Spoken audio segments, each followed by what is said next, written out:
start this video by talking about Bo Dallas because there's a lot of rumours, a lot of fan speculation about this, and I wanted to clarify the things we actually know.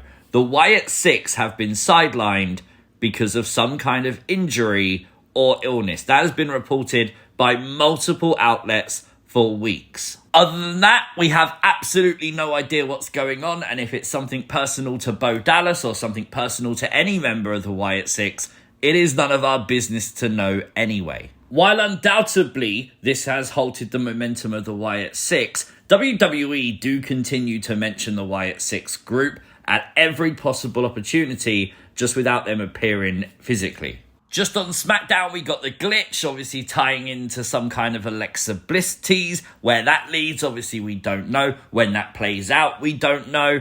But that is all we are likely to know until the time comes for the Wyatt Sicks to return to WWE. A lot of fans were excited this week as Alexa Bliss posted this to her Instagram story, but this is fan artwork, so I would take that with a pinch of salt. With Alexa already qualifying for the Elimination Chamber also, I don't know if we'll see her on this week's SmackDown, but a lot of fans are hoping we do. Obviously, SmackDown will fall on Valentine's Day, and a lot of people are speculating the idea that WWE could play off of the idea that Alexa Bliss and The Fiend was some kind of bad romance, as you can tell from their series of tweets here from 2020. Whatever they're going to do next, WWE has uploaded a playlist of Alexa Bliss's big moments right now here on YouTube. Very, very fun to watch.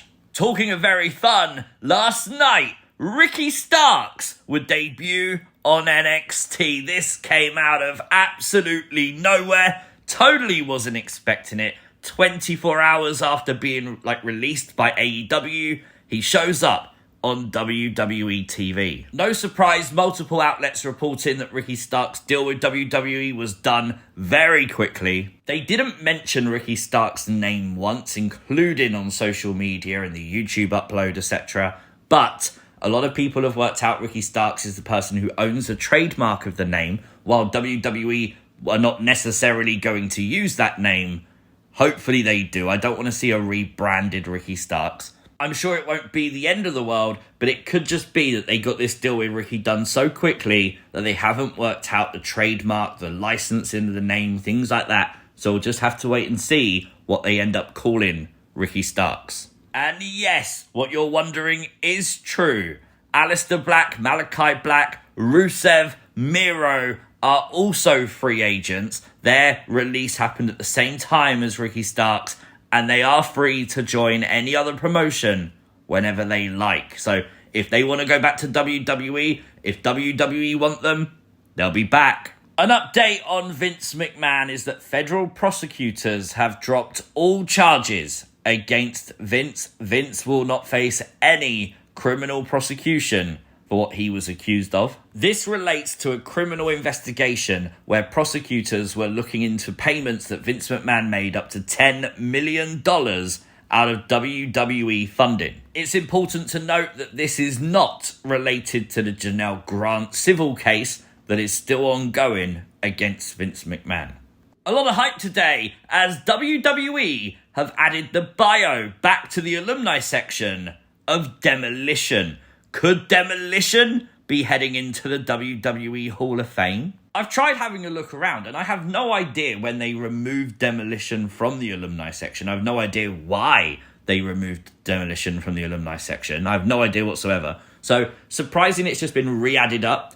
I would assume maybe they're going to go into the Hall of Fame. I think it'd be pretty cool. I'd like to see it. Don't forget, this Saturday is WWE Vengeance Day. Very exciting card. Obviously, we're going to get the mystery revealed behind this new mystery faction that they've been teasing on NXT. Can't wait to see who that is. We will be here for things you might have missed.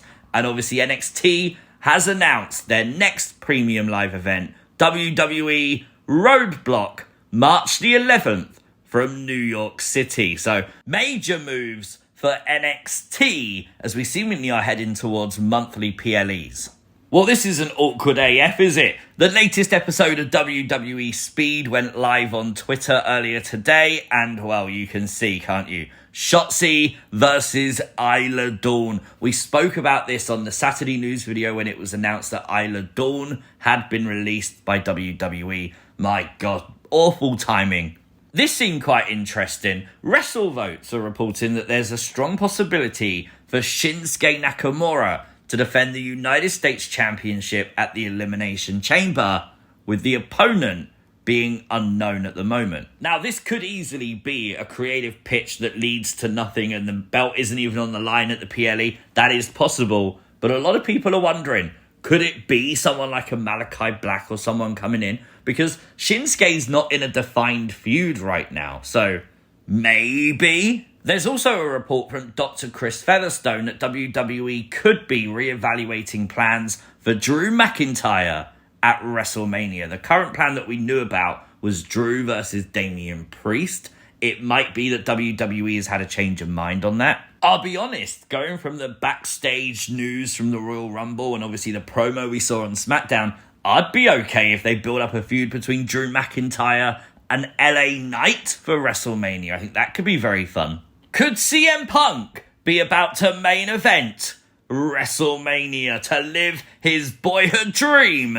Maybe. Now, all the news and reports that we've spoken about before is that John Cena is slated favourite to win the Elimination Chamber match, which would mean John Cena versus Cody Rhodes at WrestleMania. But according to WrestleVotes, there are people in WWE that want CM Punk to be added to that match into making that a triple threat and not Seth, Roman and Punk. Now, Seth and Roman could be a great match. I don't know if you can just ignore CM Punk's involvement in this feud. So it'll be interesting to see how and if WWE do change direction at all. I'm sure it won't even be noticeable to us, but we'll know. Jordynne Grace has signed with WWE. We know she signed about a week before the Royal Rumble. That news was out there. She's changed her bio. She's a WWE superstar. She's expected to be on the NXT brand.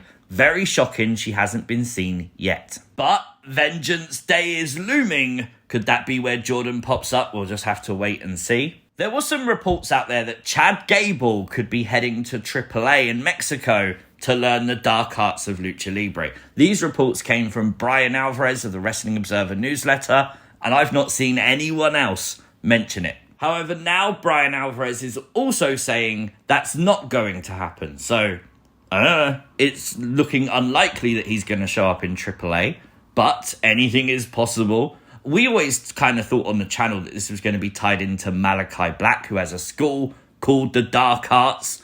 We'll just have to wait and see. Here's a first look at Andrade in 2K25. And of course, the demonic Wendy Chu. Love that. Just wanted to include them because they're cool. There are some reports out there that Trish Stratus will be involved in some way at the Elimination Chamber. Now, I don't expect Trish to wrestle. I don't believe she's going to be in the Chamber match. So I kind of just think it's going to be like, hey, you know, we're in Toronto. Hi, I'm Trish Stratus. I'm your host or something. That kind of vibe, and that's fine. But let's end with this, shall we? Because this was heartbreaking news. Rey Mysterio revealed the reason a lot of his cosplay attires, the Marvel ones especially, have seemingly stopped is because WWE asked him to cool down on them after WWE received multiple cease and desist letters. I get it, you know what, copyright, all that kind of stuff, Marvel protecting their own assets, I get it, but it's such a shame, isn't it? It's so cool. Could we get like Jason Baker working with Rey Mysterio to make something unique? That could be fun. But there is your Wednesday WWE news. Make sure you are subscribed to the channel if you're not already. Like the video, share the video, and make sure you've got those notifications turned on. We will be back here Friday for SmackDown, Saturday for Vengeance Day, things you might have missed. So hopefully you'll join us then. Peace!